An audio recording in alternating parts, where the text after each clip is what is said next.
pada kesempatan kali ini kita akan bahas topik tentang 10 kiat untuk membersihkan hati kita. Sesungguhnya ya, perhatian syariat terhadap hati sangat besar ya. Oleh karenanya Nabi Ibrahim alaihissalam pernah berdoa kepada Allah Subhanahu wa taala, "Wala tukhzini yauma yub'atsun, yauma la yanfa'u malun wala banun, illa man atallaha biqalbin salim." Nabi Ibrahim berdoa dengan doa yang diabadikan dalam Al-Qur'an. Dia berkata, "Wala tukhzini yauma yub'atsun." Ya Rabbku, jangan kau hinakan aku tatkala hari engkau membangkitkan manusia. Hari di mana yauma la yanfa'u malun wala banun. Hari tersebut tidak bermanfaat harta dan tidak bermanfaat anak-anak. Illa man atallaha biqalbin salim, kecuali orang yang bertemu dengan Allah dengan bawa hati yang selamat. Ini menunjukkan bahwasanya pada hari kiamat yang menjadi patokan utama adalah hati seseorang. Makanya hal ini ditekankan dalam banyak hadis juga. Seperti sabda Nabi SAW, "Innallaha la yanzuru ila suwarikum wala ila ajsamikum, walakin yanzur ila qulubikum wa a'malikum." Sungguhnya Allah Subhanahu wa taala tidak memandang kepada rupa kalian, kepada paras kalian. Tetapi yang Allah lihat adalah hati kalian dan amal kalian. Hati diperhatikan, amal juga diperhatikan. Tetapi yang lebih utama adalah hati. Makanya Nabi mengatakan Allah tidak melihat kepada paras dan kepada rupa kalian, kepada tubuh kalian, tapi yang Allah lihat adalah hati kalian dan juga amalan kalian. Dalam satu hadis di mana Rasulullah SAW menjelaskan tentang seorang wanita yang hitam namun dia penghuni surga.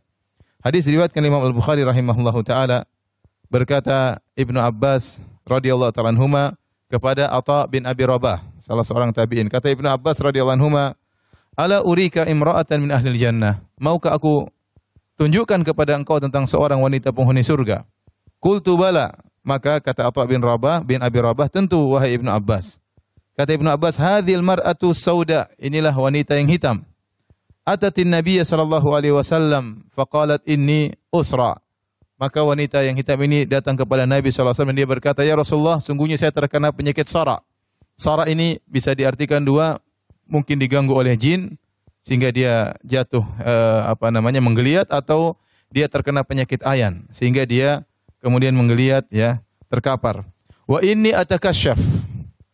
Namun tatkala saya terkena penyakit ayan, atakasyaf, sebagian auratku terbuka karena gerak-gerakan, mungkin sebagian betisnya terbuka, sebagian lengannya terbuka. Maka dia mengeluh kepada Nabi sallallahu alaihi wasallam.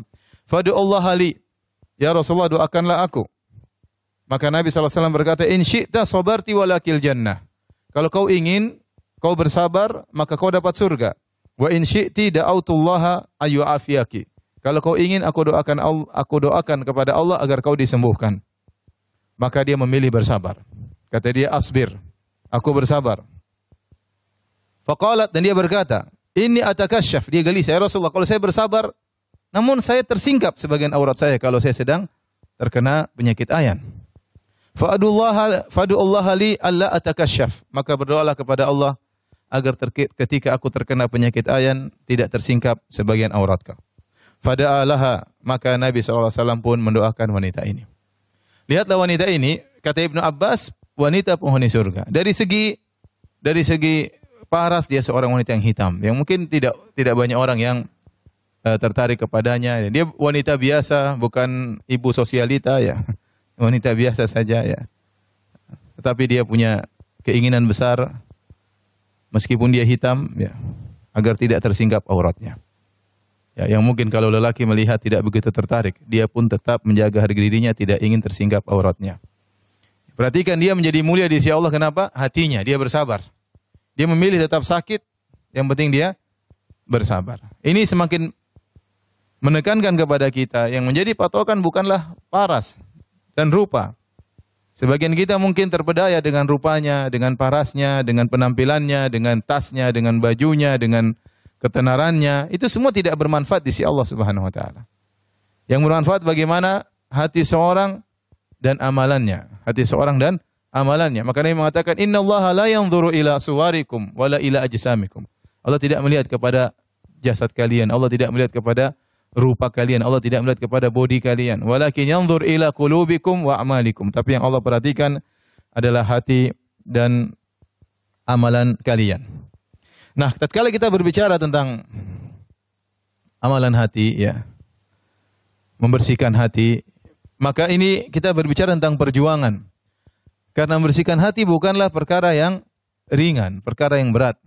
Hanya orang-orang spesial yang Allah pilih sehingga mereka selalu memperhatikan hati mereka. Kita terpedaya yang sering kita perhatikan zahir kita, penampilan kita, ya. Paras kita, baju kita, dan itu biasa, manusiawi, ya. Mereka memperhatikan penampilannya karena dia akan keluar, dilihat oleh banyak orang, dilihat oleh teman-temannya, semua diperhatikan penampilannya, ya, bajunya. Tetapi dia lupa bahwasanya yang menjadi perhatian Tuhan, Allah Subhanahu wa taala, hatinya. Bagaimana hatinya? Jangan sampai dia lebih sibuk memperhatikan zahirnya, memperhatikan penampilannya, sementara dia lupa memperhatikan batinnya, memperhatikan hatinya. Maka seorang barometernya dirubah, ya.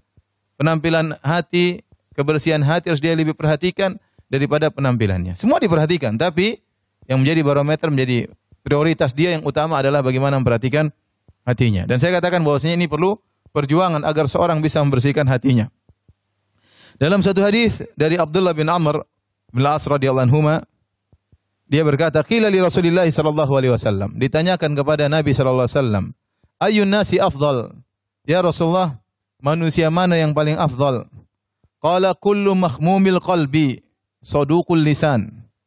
Setiap orang yang hatinya mahmum. Mahmum itu artinya dibersihkan. Hatinya dibersihkan. Secara bahasa, mahmum itu artinya disapu.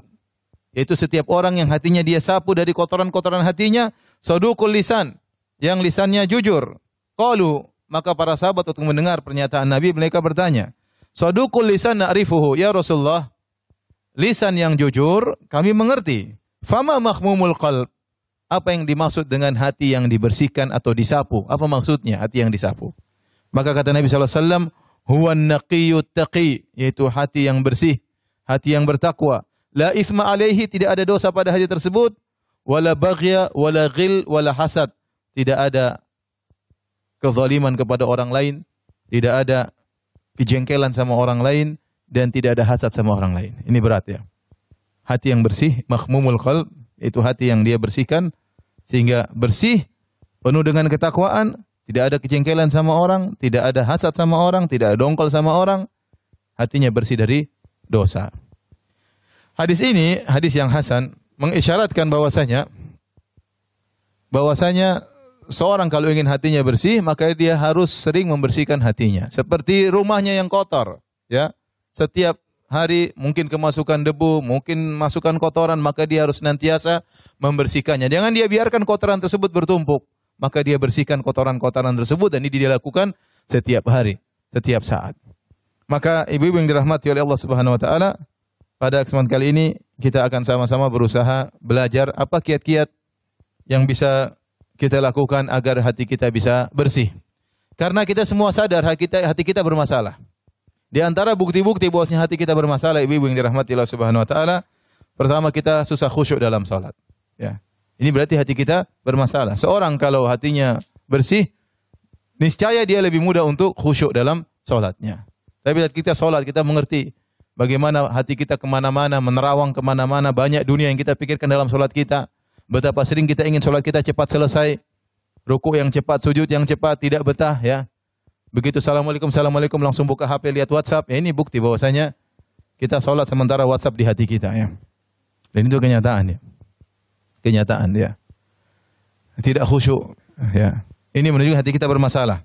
Di antara menunjukkan hati kita bermasalah, kita tidak betah baca Al-Qur'an. Ya. Ya.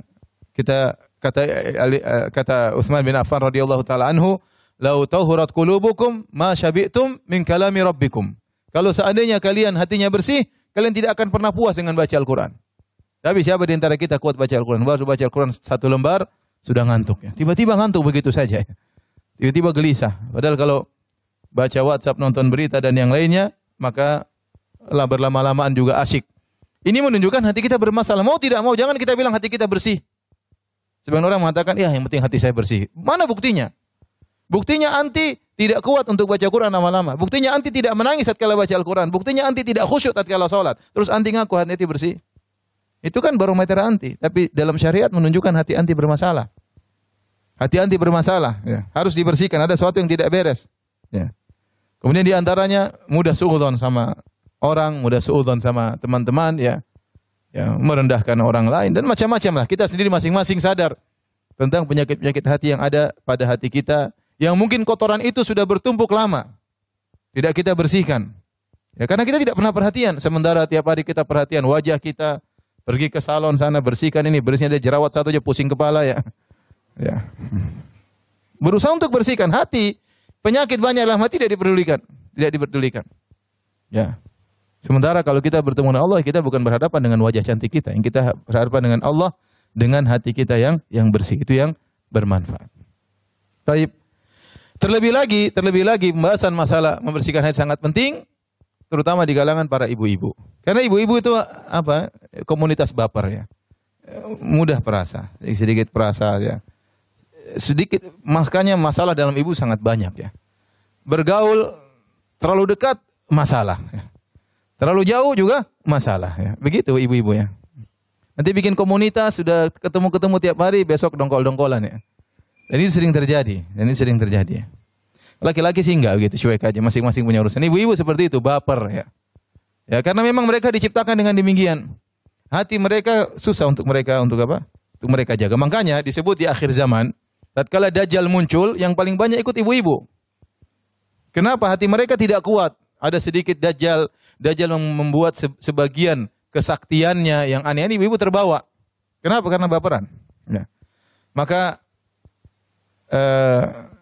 ini penting bagi ibu-ibu untuk bagaimana bisa membersihkan hati-hati mereka, terutama di zaman yang penuh fitnah, zaman yang penuh dengan glamornya dunia dan fitnah yang macam-macam. Ya. Baik, kita akan sebutkan 10 poin hal-hal yang bisa membersihkan hati ya. Yang pertama, ibu-ibu yang dirahmati Allah Subhanahu wa taala, agar hati kita bersih adalah menjaga lisan. Dan ini diisyaratkan oleh Nabi sallallahu alaihi wasallam dalam hadisnya, kata Nabi sallallahu alaihi wasallam, "La yastaqimu imanu 'abdin hatta yastaqima qalbuhu." Tidaklah akan lurus iman seorang hamba sampai lurus hatinya. Wala yastaqimu qalbuhu hatta yastaqima lisanuhu. Dan hatinya tidak bisa istiqamah, tidak bisa lurus sampai lurus lisannya. Saya ulangi, Nabi sallallahu alaihi wasallam bersabda, "La yastaqimu imanu 'abdin." Tidak akan lurus iman seorang hamba, tidak akan istiqamah hatta yastaqima qalbuhu, sampai lurus hatinya, sampai istiqamah hatinya.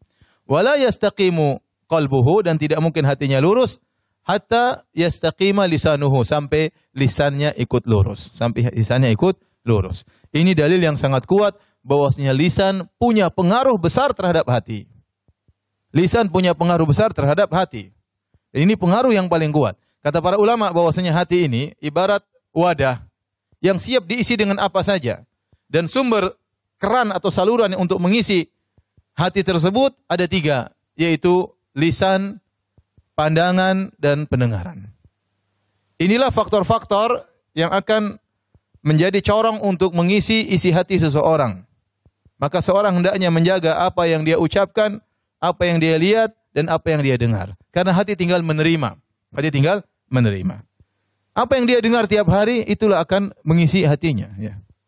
Betapa banyak orang, tatkala dia sering mendengar musik-musik, sering mendengar dangdutan, dia mau ingat Allah susah. Karena selama ini hatinya diisi dengan lagu-lagu, nyanyian-nyanyian yang sering dia dengarkan. Apalagi kalau seorang sampai hafal banyak sekali lagu-lagu. Ya. Dalil Al-Quran tidak dia hafal, dalil hadis tidak dia hafal. Tatkala ada permasalahan timbul, yang keluar nada lagu. Yang keluar dalilnya lagu.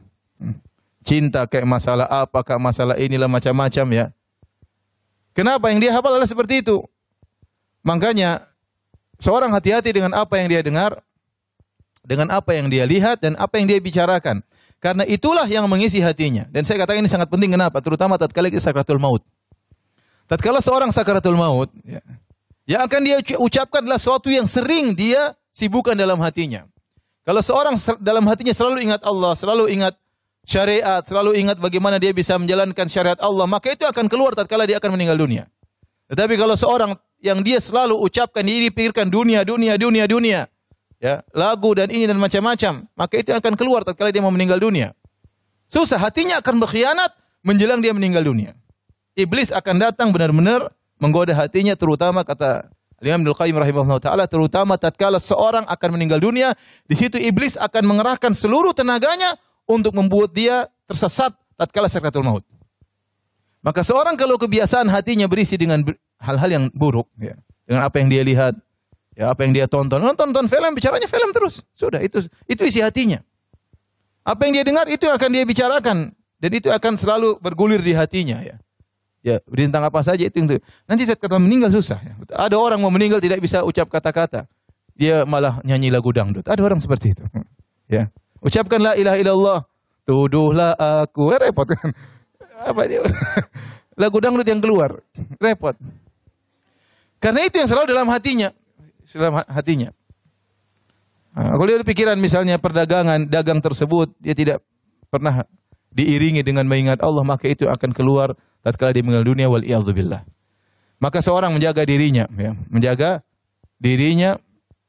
Kita saja merasakan sekarang, ibu-ibu mungkin merasakan, ibu-ibu sholat, kemudian ingin khusyuk nggak bisa-bisa. Kenapa? Hati berkhianat. Kenapa? Karena selama ini hati kita diisi dengan yang tidak-tidak. Maka tatkala seorang mau khusyuk, hatinya sudah berkhianat. Bagaimana lagi tatkala sakratul maut? Maka hati ini hanyalah wadah diisi dengan berbagai macam, di antaranya apa yang kita lihat, apa yang kita dengar, terutama apa yang kita bicarakan. Maka benar sabda Nabi SAW, tidak akan lurus iman seorang hamba sampai lurus hatinya, dan tidak mungkin lurus hatinya sampai lurus lisannya. Lurus lisannya. Dari sini hati-hati apa yang kita bicarakan. Topik yang kita bicarakan harus terarah. Tidak boleh kita bicara sembarangan. Jauhkan diri dari namimah, dari ghibah, dari membicarakan kejelekan orang lain. Kemudian hati-hati dalam apa yang kita tulis. Karena para ulama mengatakan apa yang kita tulis hukumnya dengan apa yang kita bicarakan. Ya. Tulisan hukumnya sama dengan lisan. Maka berhati-hati tatkala menulis status, tatkala komentar, tatkala menulis sesuatu di Instagram misalnya, di medsos, hati-hati. Pilih kata-kata. Karena itulah sangat berpengaruh dengan hati seseorang. Dalam hadis yang lain kata Nabi SAW, "Idza asbaha ibnu Adam fa innal a'dha kulluha tukaffirul lisan." Ya, jika tiba di pagi hari maka seluruh anggota tubuh manusia akan berbicara kepada lisan, mengeluh kepada lisan. Ya.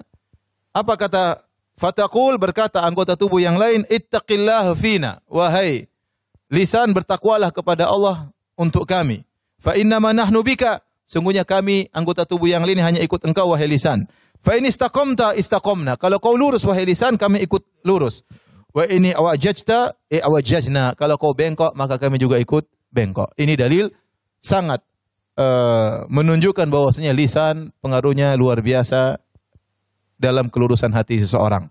Maka ibu-ibu hati-hati ya dalam berbicara dalam grup ya. Kalau nulis pilih kata-kata ya. Nulis pilih kata-kata. Jangan ikuti perasaan ya. Kemudian kalau menyampaikan sesuatu juga pilih kata-kata. Berbicara sama orang pilih kata-kata. Jangan menyinggung dia, jangan merendahkan dia, jangan menghinakan dia. Ya kalau kata-kata tersebut kita tujukan kepada diri kita, kira-kira kita bagaimana? Dan ini salah satu kaidah. Sebelum kita bertindak, sebelum kita berbuat, sebelum kita berkata-kata, pikirkan. Seandainya saya di posisi dia, kemudian saya ucapkan kata-kata ini, bagaimana perasaan dia? Ya. Sehingga tidak setiap apa yang terbetik dalam benak kita lantas kita utarakan. Ya, jika ibu-ibu mampu untuk menjaga lisan, maka insya Allah hati juga terjaga.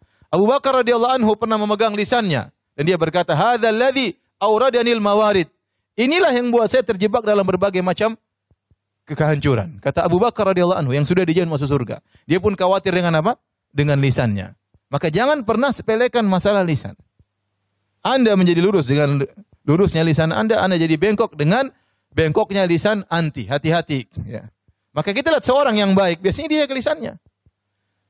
Orang yang akhlaknya baik, dia jaga lisannya. Orang ibadahnya baik, biasanya dia jaga lisannya. Tapi kalau dia ngomong ceplas-ceplos, ya, kemudian tidak dipikirkan apa yang dia ucapkan, maka akan berpengaruh pada anggota tubuh yang lain, terutama hatinya. Taib ini yang pertama, menjaga lisan. Yang kedua, hadirin dan hadirat yang dirahmati Allah Subhanahu wa taala, ibu yang dirahmati Allah Subhanahu wa taala, banyak beristighfar. Banyak beristighfar. An Al-Aghar Anil Aghar Al-Muzani, dari seorang sahabat yang bernama Al-Aghar Al-Muzani, qala Rasulullah sallallahu alaihi wasallam. Rasulullah sallallahu bersabda, "Innahu la yughanu ala qalbi."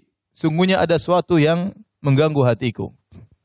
Wa inni la astaghfirullah fi kulli yaumin mi'ata marrah. Ya.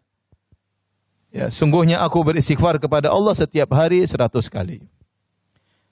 Tatkala Nabi mengatakan la yughan ala qalbi, ada suatu bermasalah dalam hati Nabi sallallahu alaihi wasallam, ya.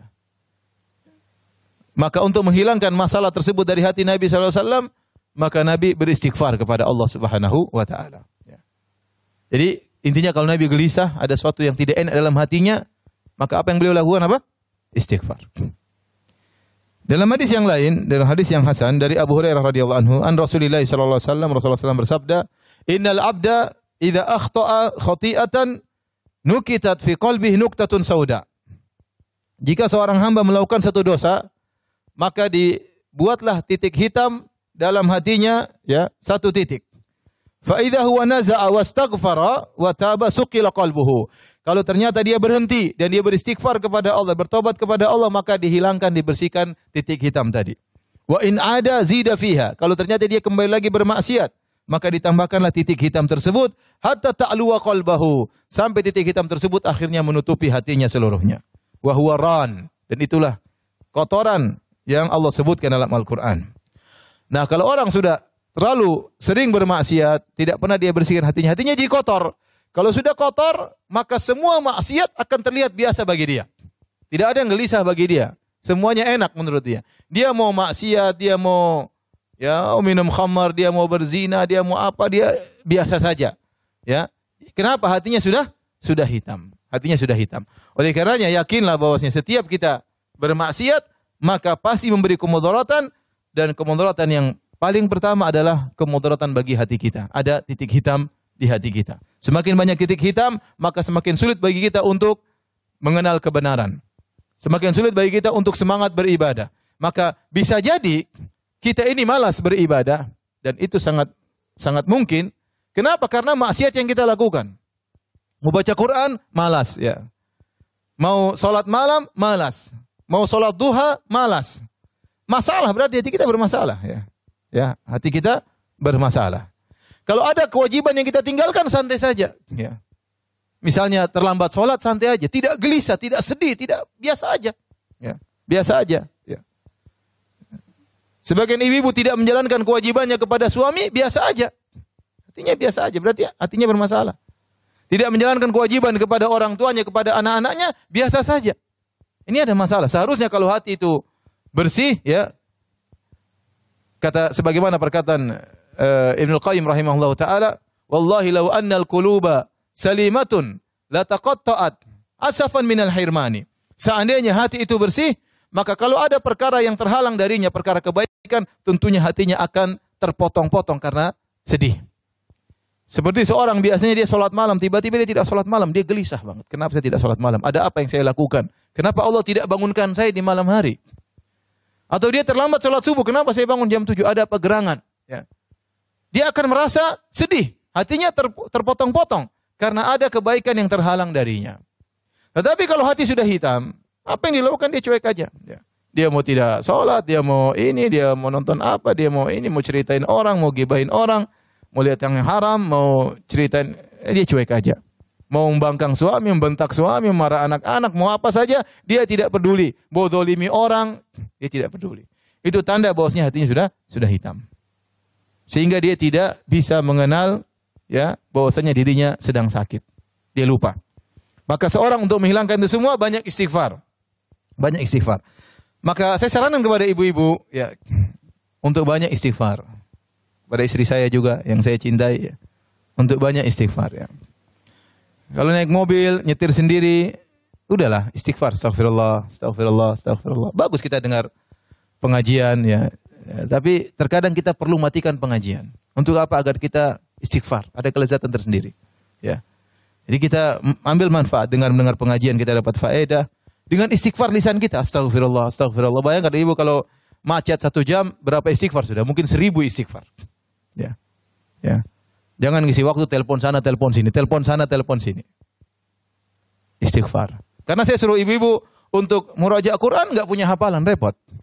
Ya. Kalau orang punya hafalan Quran, 1 jam tuh nikmat saja, dia sambil setir mobil hafal Quran. Ibu apa? Ad-duha selesai, sudah nggak bisa lagi habis itu. Ad-duha, kemudian ke atas lagi sudah panjang-panjang udah. Ya, penampilan saja oke, hafalan tidak ada ya. Jadi panitia pengajian mantap. Punya hafalan? Nggak ada, masya Allah. Nggak apa-apa, yang penting kan semangat dulu. Ya. Ya kalau nggak punya hafalan, nggak punya apa-apa, ya udah istighfar. Lagi jalan di mobil, astagfirullah, astagfirullah. Ingat dosa-dosa kita. Dosa sama orang tua, mungkin kita kurang perhatian sama orang tua, kurang telepon orang tua, kurang beri hadiah sama orang tua, kurang berbakti sama orang tua. Ingat dosa-dosa, dosa apa anak-anak, kurang perhatian sama anak-anak, tidak dilihat bagaimana hafalan Qur'annya, tidak diajak untuk sholat misalnya, kita sibuk sendiri dengan WA kita, dengan HP kita, dengan ibu-ibu teman-teman kita, anak-anak kurang diperhatikan, diingat sama suami, ya dosa sama suami, kurang berbakti sama suami, masih membantah suami, masih bentak-bentak suami, dan yang lain-lainnya. Sambil kita istighfar, astagfirullah, astagfirullah, astagfirullah, itu akan bersihkan hati ibu-ibu. Ya.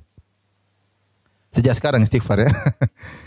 Nanti pulang naik mobil, ya istighfar. Jangan terlalu lihat cermin terus. Udah nanti aja kalau udah mau sampai baru lihat. Sedikit lihat cermin.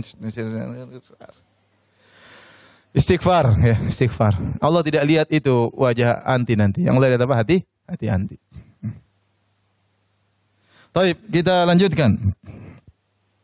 Yang ketiga, kiat yang ketiga agar hati menjadi bersih, jangan terlalu tahu banyak urusan orang dan jangan suka mendengar kejelekan orang. Ini yang paling berat ya.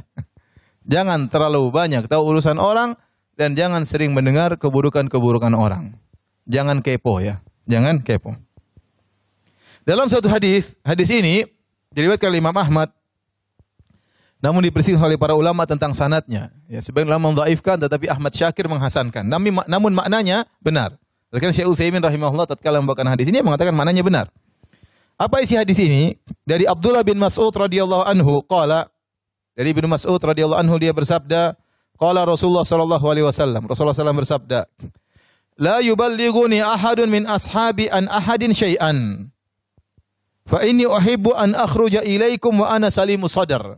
Kata Nabi sallallahu alaihi wasallam, jangan seorang pun dari sahabat-sahabatku menyampaikan kepadaku tentang seorang pun, apapun jangan disampaikan kepadaku. Artinya datang seorang, Ummu tahu enggak ini fulana? Ummu tahu enggak ini? Ummu tahu enggak ini? Ini ibu seperti gitu kan? Kurang kerjaan, makanya pembicaraannya bicarakan orang lain. Ya. Kata Nabi, jangan seorang pun dari sahabatku datang kepadaku melaporkan tentang orang lain. Kenapa kata Nabi? Fa inni uhibbu an akhruja ilaikum wa ana salimus sadar. Aku ingin keluar melihat kalian dalam kondisi hatiku bersih. Beda kalau saya tahu si fulana gini, ini brengsek, ini begini. Ya, ini tukang ghibah, ini tukang namimah, ini kalau ke salon sampai 100 juta. Saya tahu semuanya. Begitu saya ketemu, saya punya pemetaan langsung, wah ini gini. Subhanallah. Hati saya kotor. Karena saya tahu kartu-kartu orang. Oh ini gini, ini sama suaminya begini, ini sama anaknya begini, ini sama ini ngontrak rumah nggak pernah bayar. Ini saya tahu repot. Akhirnya saya tahu banyak urusan orang, hati saya jadi kotor. Makanya kalau ada orang mau cerita, saya ini masalah jadi ustadz seperti. Jadi banyak orang kasih masalah sama saya. Sebenarnya saya tidak mau dengar, tapi bagaimana lagi? Ya. Kalau bisa saya tidak dengar, saya lebih senang. Tetapi terkadang ada masalah yang harus saya hadapi. Orang datang cerita masalahnya, ya sudah.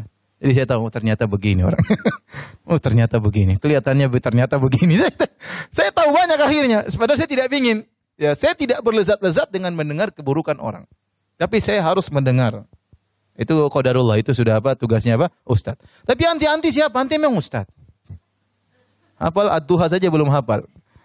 Ngapain dengar cerita-cerita orang? Ngapain dengar keburukan-keburukan orang lain? Lebih bahagia kita nggak tahu kesan orang lain. Lihat Nabi SAW mengatakan, jangan ceritakan kepada diriku tentang seorang pun. Kecuali dalam kondisi-kondisi terpaksa, orang ini minta nasihat. Dan anti merasa bisa menasihati, silakan mendengar. Ya, dia ingin curhat, kalau dia nggak curhat, dia tambah stres ya. Kita berarti ikut menanggung kesusahan orang lain. Tidak apa-apa, dengerin. Tapi jangan jadikan kebiasaan. Jangan jadikan apa? Kebiasaan. Karena itu mengganggu kebahagiaan anti. Itu menjadikan hati anti menjadi kotor. Ya. Jadi kotor. Oleh karena seorang berusaha ya tidak mendengar tentang keburukan-keburukan orang lain. Ibnu Rajab Al-Hambali rahimahullah berkata, afdalul a'mal, amalan yang terbaik, salamatus sadri min anwa'i syahna'i kulliha. Sebaik-baik amalan adalah bersihnya hati dari segala permusuhan seluruhnya. Ya. Jadi kalau hati bersih, tidak tahu keburukan orang, tidak tahu permasalahan orang, itu lebih baik sebisa mungkin. Ya, kecuali memang kalau anti diceritakan, nanti bisa kasih solusi, bisa mengurangi beban orang, maka tidak apa, kita berbuat baik sama orang. Tapi kalau enggak perlu, enggak usah. Banyak yang mau kita urus. Kita mau ngurus suami kita mau ngurus anak-anak kita mau ngurus ibu kita, ya. Mengurus diri kita sendiri perlu diurus. Ya. Sudah ngaji lama, ilmu enggak bertambah-tambah, sudah lama ngaji, hafalan tidak bertambah-tambah, ya. Sudah lama ngaji, tidak berubah-ubah, masih saja begini, masih saja begitu, ya. Dan seterusnya. Masing-masing kita tahu, ya. Masing-masing kita tahu tentang diri kita. Maka di antara hal yang membantu seorang kiat yang ketiga, agar seorang tidak atau bersih hatinya, jangan suka mendengar urusan orang lain, apalagi mendengar keburukan orang lain. Kalau ada orang datang sama kita, ukhti, ada fulan, sudah jangan, saya enggak mau dengar. Ya, kamu kalau ada perlu nasihati dia aja langsung, saya enggak mau dengar. Enggak usah lah, hati saya juga banyak dosa, hati saya juga kotor, ya, saya tidak ingin dengar tambah kotoran dalam hati saya. Kalau ada orang yang seperti itu bergaul sama kita, putuskan persahabatan.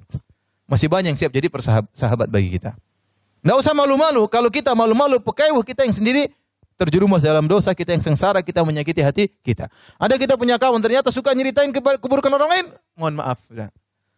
Cari alasan. Ya. Afwan, ana sibuk. Mau sibuk kemana kek, bukan urusan nanti. Pokoknya putus. Jangan bergaul dengan dia. Karena kita tidak ingin hati kita kotor dengan cerita tentang keburukan-keburukan orang lain. Makanya di antara doa yang diajarkan dalam Al-Qur'an, kata Allah Subhanahu wa taala, "Walladzina ja'u min ba'dihim yaquluna rabbana ighfir lana wa li ikhwanina alladzina sabaquna bil iman wa la taj'al fi qulubina ghillan lil ladzina amanu." Ya Allah, ampunilah kami dan ampunilah orang-orang yang sebelum kami, yang telah beriman sebelum kami. Wa la taj'al fi qulubina ghillan lil ladzina amanu. Ya Allah, janganlah kau jadikan dalam hati kami ghil itu kedongkolan, jengkelan sama orang lain kepada orang beriman yang lain. Kita ingin kita ketemu orang, kita senyum, bisa senyum sama dia, kita tidak tahu keburukan-keburukannya, ya lebih enak. Daripada kalau kita tahu, ketemu sudah tahu orang ini begini, enggak enak. Terkadang informasi yang masuk sama kita juga ternyata salah. Salah atau benar kita berusaha tidak mendengar. Maka saya ingatkan ibu-ibu yang dirahmati Allah Subhanahu wa taala, waktu kita terbatas, umur kita terbatas, jangan terlalu ikut medsos untuk mendengar keburukan-keburukan banyak orang. Ya. Jangan terlalu ikut medsos. Anti punya dunia sendiri. Ketemu ke teman-teman, kumpul ketemu makan-makan misalnya, atau pengajian atau jalan-jalan. Itu lebih baik daripada mendengar berita sana, berita sini, berita sana, berita sini yang menguras tenaga, menghabiskan energi dan mengotori hati kita semua. Baik, yang keempat, agar hati menjadi bersih, berusaha tentram dan bahagia tatkala sendirian. Berusaha tentram dan bahagia tatkala sendirian. Latih diri kita untuk merasa nyaman tatkala sendirian. Saya tidak pungkiri bahwasanya kita merasa nyaman tatkala bertemu dengan kawan. Ya, bertemu dengan ibu-ibu yang lain, saya sendiri bertemu dengan kawan-kawan saya, ada kerinduan bertemu dengan mereka.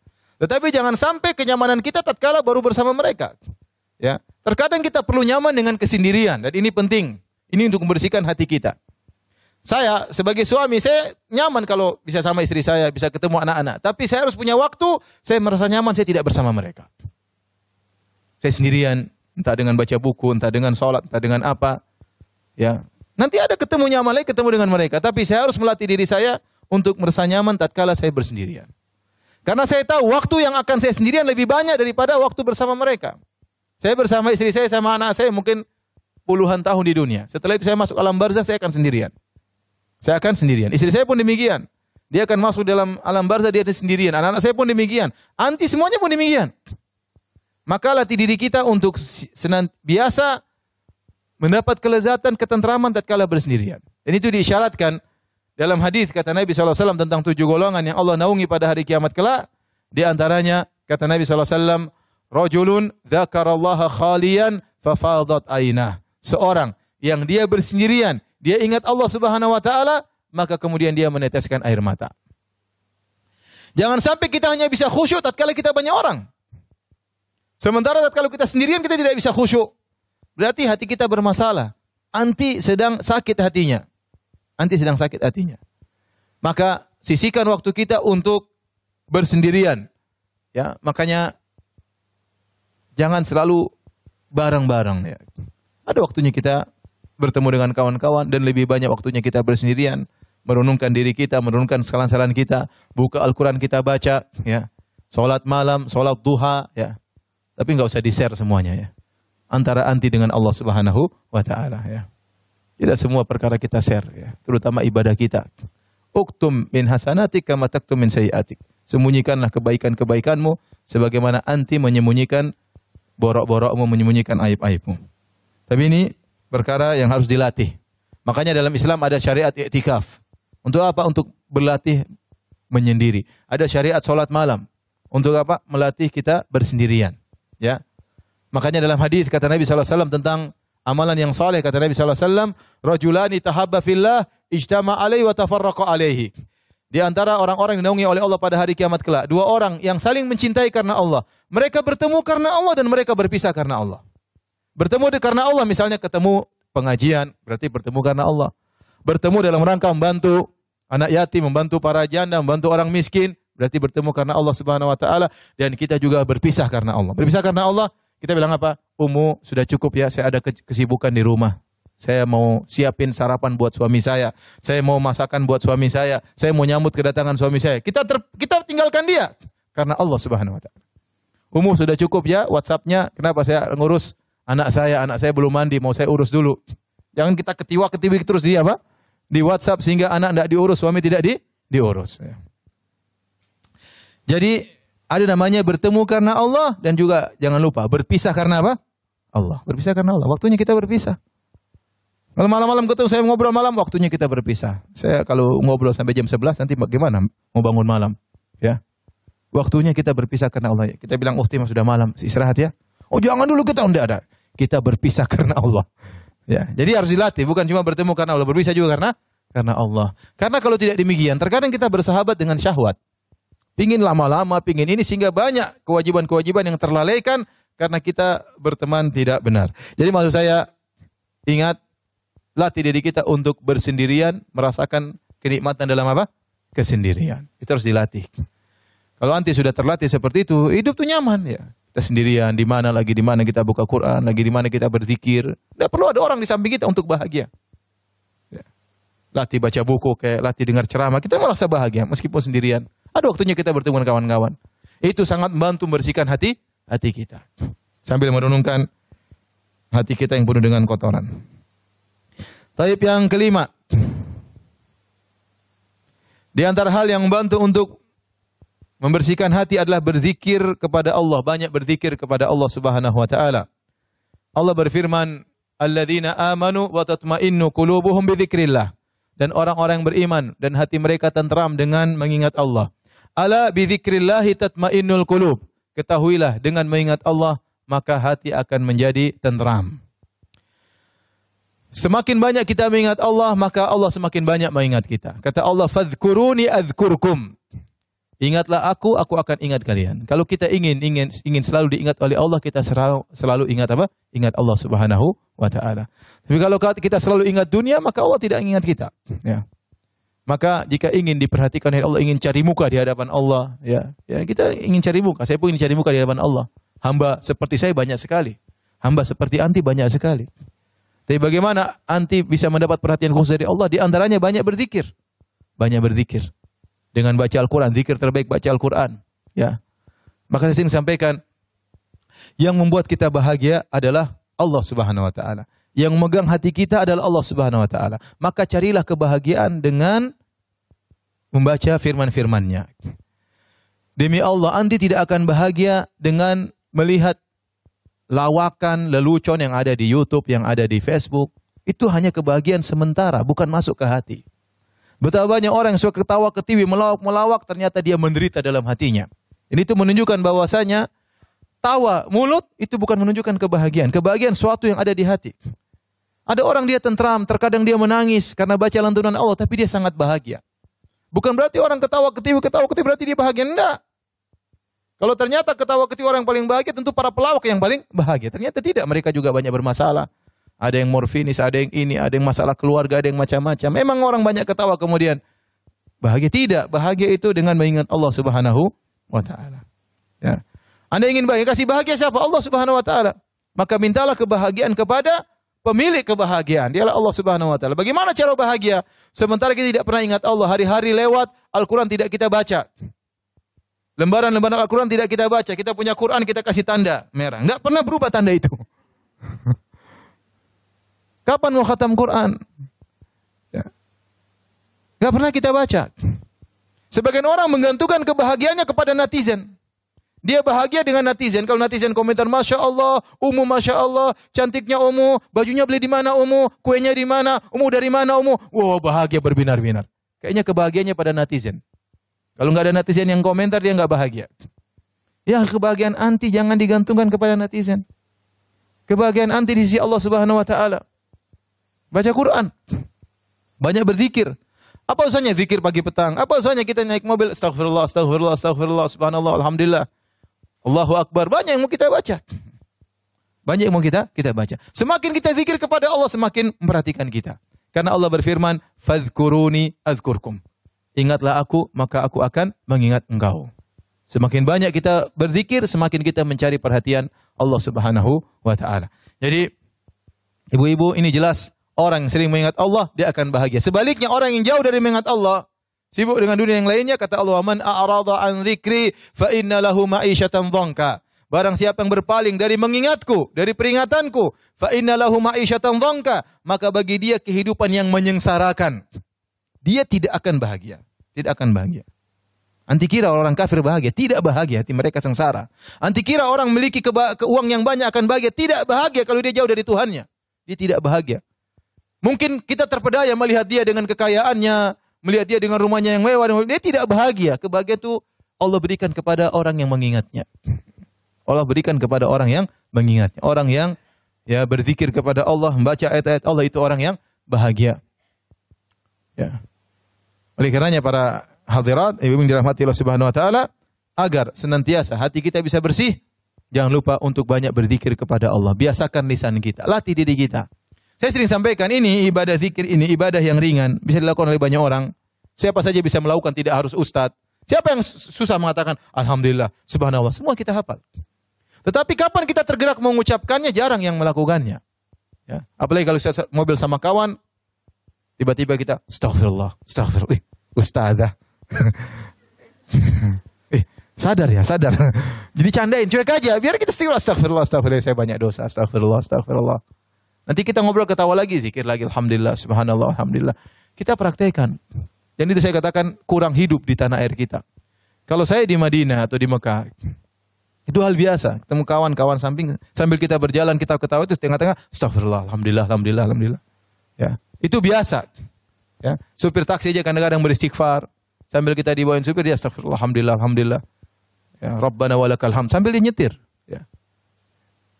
Jadi karenanya sama, seperti kalau misalnya ada syekh-syekh datang ke Indonesia, saya temani dia, dalam mobil kita ketawa ketiwi, ngobrol, ketawa ketiwi, kadang saya ngakak, dia ngakak juga, tapi di tengah-tengah itu tidak lepas dari zikir. Sudah hal yang biasa. Nah, kita ini malu untuk mulai zikir, karena dianggap so alim, ya. Sejak kapan nunggu begitu?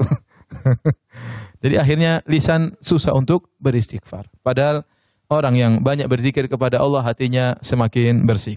Tapi yang berikutnya, yang keenam, agar seorang bisa hatinya bersih, latih diri untuk ikhlas.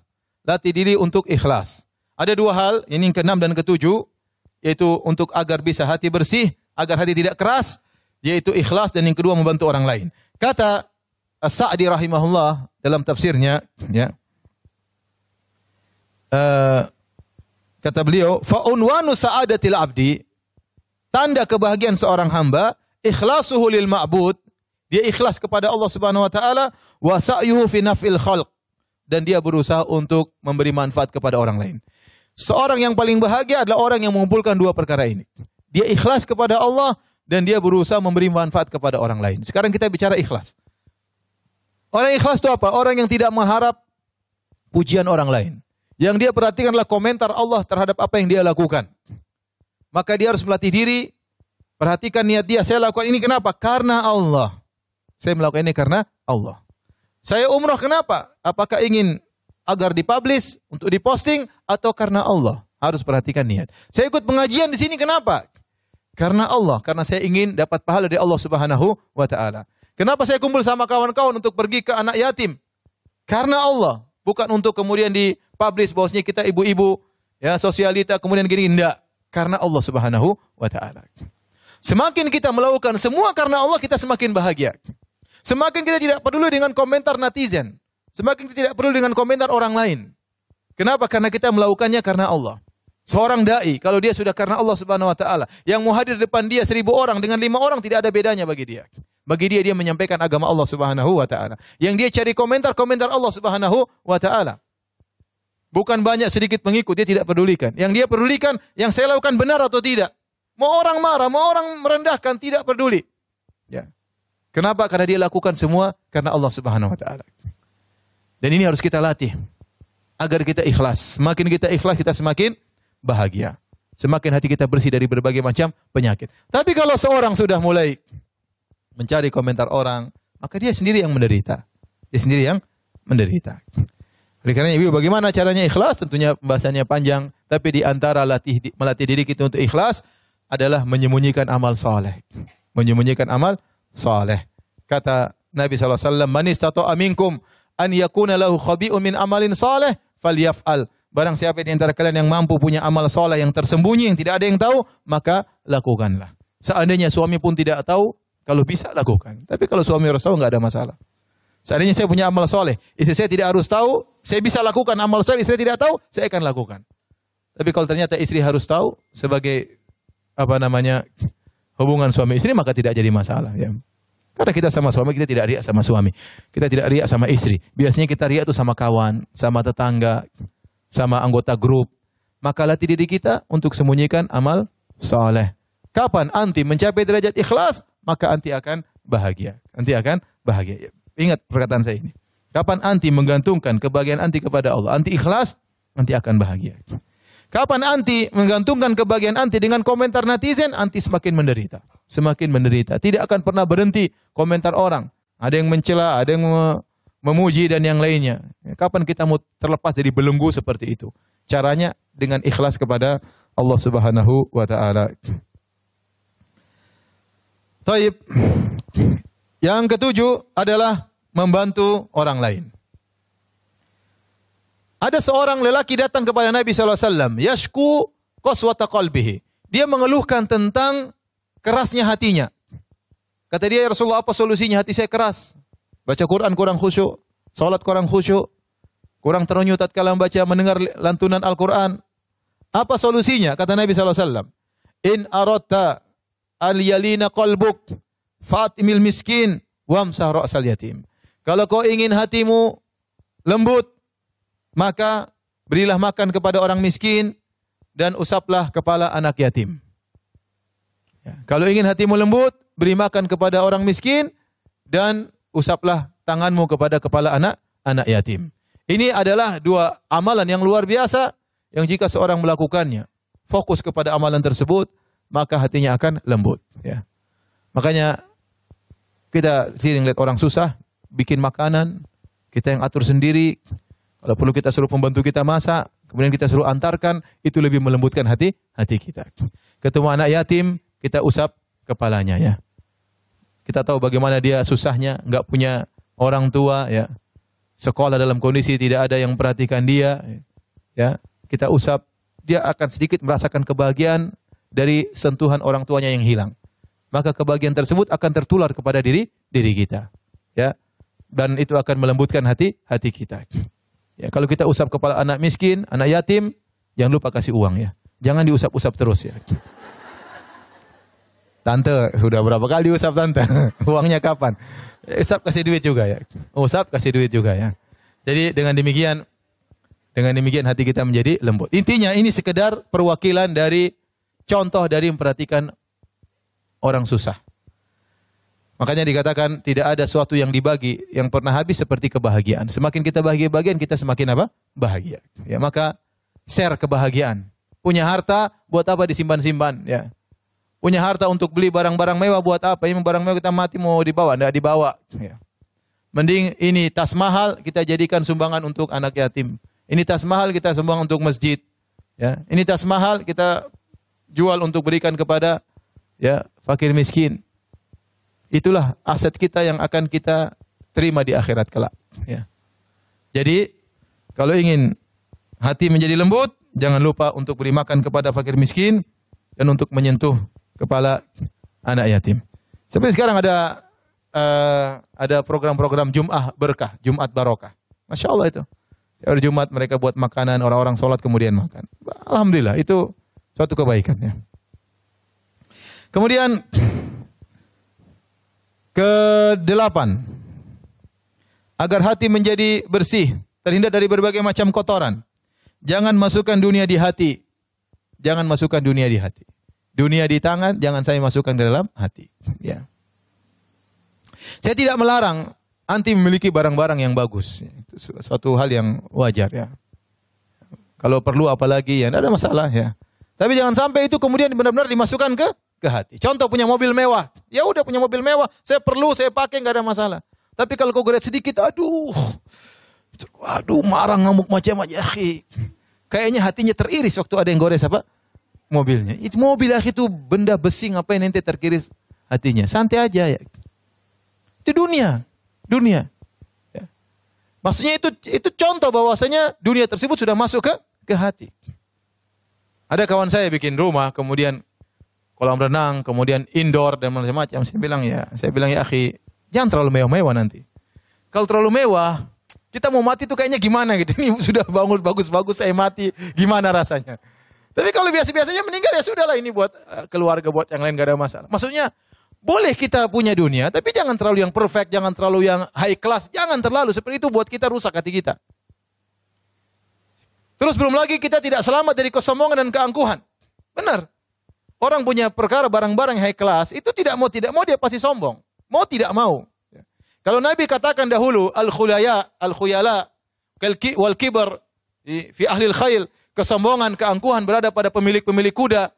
Kenapa orang punya kuda bangga-banggaan? Kuda saya besar, kuda saya ini gagah, kuda saya berlari cepat.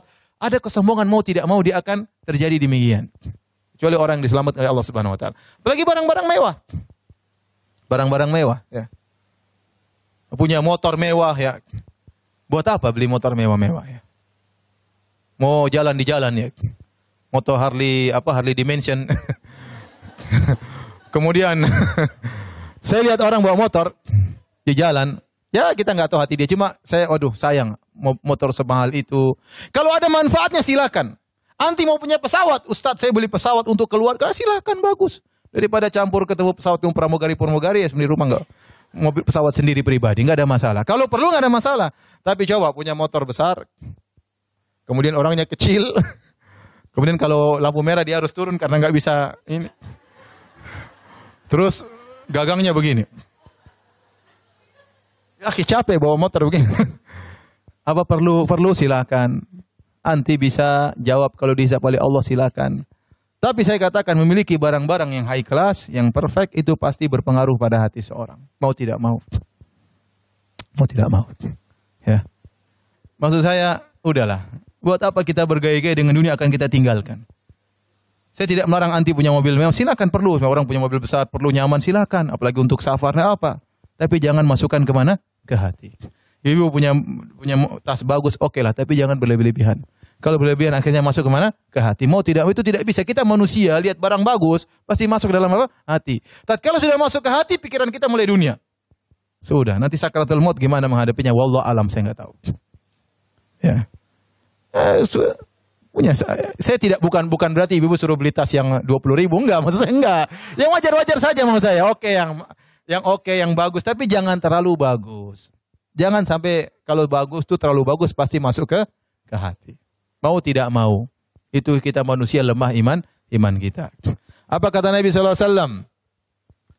Mali walid dunya, innama mathali wa mathalud dunya karaqibin istadhalla tahta syajarah thumma raha fatarakaha. Apa urusanku dengan dunia, kata Nabi sallallahu alaihi wasallam. Waktu ada orang melihat, ya Rasulullah, kenapa Anda tidak mengganti kasur Anda menjadi besar, menjadi begini? Lihat orang-orang kafir, mereka di dalam kemewahan. Kata Nabi, apa urusanku dengan dunia? Apa urusanku dengan dunia? Perumpamanku dengan perumpamaan dunia seperti seorang yang sedang berjalan, kemudian mampir di bawah pohon sebentar, kemudian melanjutkan. Dunia itu pohon yang dia tinggalkan. Tidaklah kita kecuali hanyalah salah satu fase dari perjalanan kita yang panjang. Ini fase salah satu kehidupan, 60 tahun, 70 tahun, kemudian kita akan masuk dalam fase alam barzakh, entah berapa ribu tahun.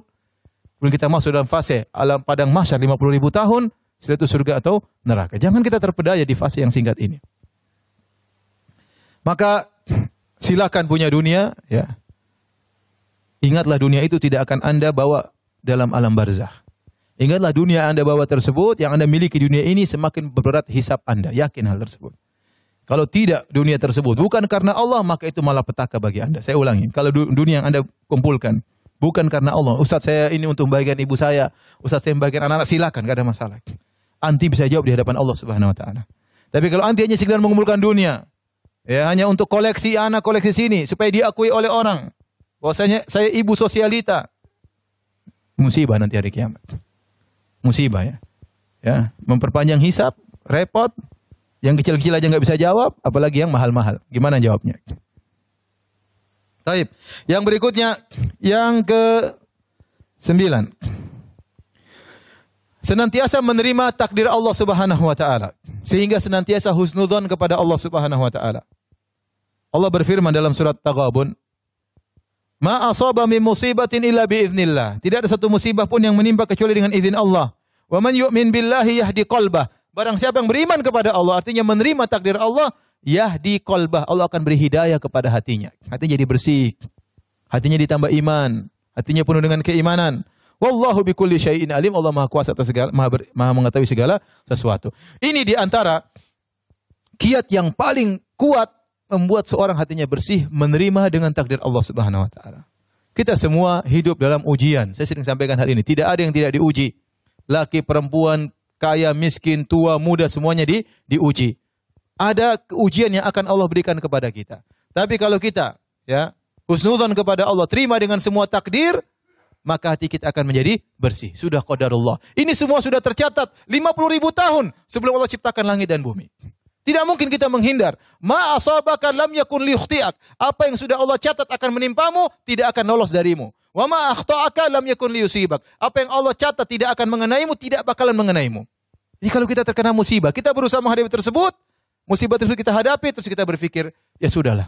Ini sudah tercatat 50 ribu tahun. Bukan sebelum kita diciptakan. 50 ribu tahun sebelum Allah menciptakan langit dan bumi, sudah tercatat bahwasanya saya akan, misalnya, anak saya akan meninggal. Sudah tercatat bahwasanya saya akan dicerai oleh suami saya. Tercatat bahwasanya saya akan dipoligami oleh suami saya, misalnya. Sedih ya? Sedih, takut, tenang. Semua sudah dicatat. Mau ngelarang, mau bawa jenderal untuk menghalangi, kalau sudah ditakdirkan, tidak akan bisa terhindarkan. Nah, tatkala kita menerima takdir Allah, hati kita menjadi tentram. Sudah, Allah tahu yang terbaik. Allah kasih saya ujian, berarti Allah tahu saya bisa menghadapinya. Allah tidak sembarang pilih. Allah pilih saya dikasih ujian ini, berarti saya bisa menghadapinya. Insya Allah saya bisa menghadapinya. Kalau kita mengatakan tidak mau, Allah bisa kasih ujian lain yang belum tentu kita bisa hadapi. Oleh karenanya ujian yang kita hadapi jalani. Pasrah, serahkan kepada Allah. Pasti di baliknya ada hikmah yang luar biasa. Wa may yu'min billah, barang siapa yang pasrah, yahdi qalba, Allah akan tambah imannya dalam hatinya. Allah akan bersihkan hatinya. Maka ini perkara yang sangat penting, yaitu pasrah dengan takdir Allah Subhanahu wa taala. Saya rasa tidak ada yang paling membuat kita pasrah kecuali kita ingat, sudah ditakdirkan mau diapa. Sudah digariskan oleh yang kuasa, yang di atas sudah menggariskan 50 ribu tahun sebelum menciptakan langit dan bumi, terus mau diapain? Ya, anak meninggal, barang hilang, ya. Istri kayak begini, suami kayak begini, sudahlah. Repot, ya. Maka tinggal kita berusaha menghadapi ujian tersebut sesuai dengan koridor syariat Allah Subhanahu wa taala. Kita mencak-mencak juga percuma, nangis-nangis meronta-ronta tidak merubah kondisi. Hanya menambah dosa. Hanya menambah dosa, semakin suudzon kepada Allah Subhanahu wa taala. Ya, protes kadang, ya Allah kenapa kau timpakan aku musibah seperti protes, subhanallah. Protes kepada Rabbul Alamin. Ya, ini dosa besar, tidak boleh. Ya, maka latih diri kita untuk pasrah dengan apa yang Allah gariskannya. Ya. Saya sering dinasihati sampai istri saya. Kadang-kadang saya marah. Kata istri saya, Abi kan ustadz, masa ustadz tidak percaya sama takdir? Ya benar. Itu nasihat yang benar. Terkadang saya secara ilmu oke, tapi terkadang praktek saya pun terkadang keliru. Ya. Ini manusia ya. Ustadz juga apa manusia ya. Alhamdulillah ada yang mengingatkan. Taib yang terakhir, agar hati kita bersih, yang paling baik, yang paling utama dari semua sebab adalah doa. Ini doa yang sebab yang paling utama dari 9 sebab lainnya adalah berdoa kepada Allah Subhanahu wa taala. Ya. Di antara doa yang diajarkan oleh Nabi sallallahu alaihi wasallam, harap dihafal, ya muqallibal qulub, tsabbit qalbi ala dinik. Bukan cuma dihafal, dibaca diulang-ulang ya. Ya muqallibal qulub, wahai pembolak-balik hati manusia. Tsabbit qalbi ala dinik, tegarkan hatiku di atas agamamu. Itu bersihkan, istiqomahkan, luruskan. Jangan buat hati kita menjadi hati yang mencintai maksiat. Jadikan hati kami hati yang membenci kepada kemaksiatan. Ya, jadikan hati kami gelisah kalau mendengar ghibah dan namimah, bukan hati yang malah senang mendengar hati ghibah dan namimah. Berdoa kepada Allah sambil kita renungkan maknanya, ya muqallibal qulub, tsabbit qalbi ala dinik. Jadikan hatiku hati yang sabar tatkala terkena ujian. Jadikanlah hatiku yang tawadhu tatkala mendapatkan kenikmatan, tidak sombong dan angkuh. Itu semua termaktub dalam makna ya muqallibal qulub, tsabbit qalbi ala dinik. Ya Allah, pembolak-balik hati manusia, tegarkan hatiku di atas agamamu. Kemudian juga di antaranya doa tadi, wala taj'al fi qulubina ghillal lil ladzina amanu. Dalam Al-Qur'an, dalam surat Al-Hasyr. Wala taj'al fi qulubina ghillal lil ladzina amanu. Ya Allah, jangan kau jadikan dalam hati kami ghil, itu dengki, jengkel sama orang, ya. Jangan. Jadikan hati kita sudah, kalau ada yang zalimi kita mudah memaafkan. Ada yang bikin jengkel kita mudah memaafkan. Wala taj'al fi qulubina ghillal lil ladzina amanu. Kita baca dalam Al-Qur'an, in rabbana innaka raufur rahim. Kita baca dalam sujud kita, dalam salat malam kita. Ya, berdoa kepada Allah Subhanahu wa taala. Di antaranya juga doa yang diajarkan oleh Nabi sallallahu alaihi wasallam panjang, tapi di ujungnya Nabi berkata, waslul sakhimata qalbi.